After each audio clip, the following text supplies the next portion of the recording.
एकदा एक गुहेतनं प्रकाश येत होता म्हणून डॉक्टर राम भोसले त्या गुहेकडे बघायला गेले. त्यांना गोलक ऊर्जी दिसले आणि त्या जमिनीपासून 3 फूट उंचावर त्यांची साधना चाललेली होती हवेमध्ये.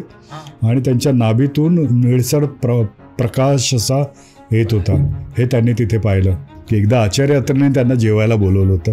आचार्य अत्रे सुद्धा डॉक्टर राम भोसले कडून ट्रीटमेंट घेत होते. तर आचार्य अत्रेंकडे ते गेले असताना त्यांनी त्यांच्या घरात भिंतीवर एक फोटो पाहिला. म्हणे ही व्यक्ती कोण? त्यांनी आचार्य अत्रेंना विचारलं. तर म्हणे हे माझे गुरु.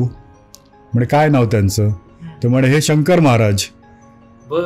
ते म्हणाले अरे शंकर महाराज. म्हणे याच व्यक्तीने माझा तो जीव वाचवला होता. आपल्याला गुरुपौर्णिमेला जायचंय. हिमालयातली गुरुपौर्णिमा तुला दाखवतो.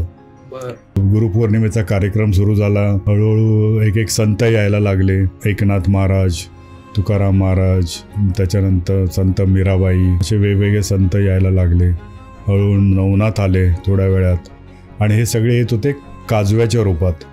म्हणजे काजवे असे चमकत आले आकाशातनं आणि मग त्यांचं तिथे रूपांतर झालं. आणि सगळ्यांनी तिथे एकमेकांशी बोलणं, भेटीगाठी हे सगळं केलं. त्यांना तो एक आगळा वेगळा सोहळा तिथे पाहायला मिळाला. हे सगळं शक्य झालं महाअवतार बाबाजीमुळे. स्वामी नित्यानंदांना कळलं की डॉक्टर राम भोसले जुगार खेळतात म्हणून 1-2दा त्यांनी थोबाडीत मारली त्यांच्या. मग एकदा त्यांना खेचून घेऊन गेले.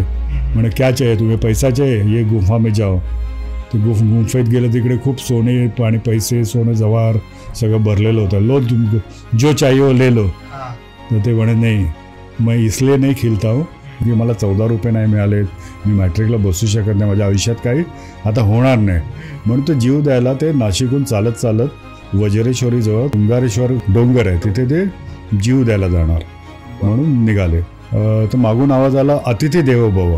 तर एक काळाक भिन्न व्यक्ती तिथे उंच पुरी उभी होती. त्याने नावाने हाक मारली राम.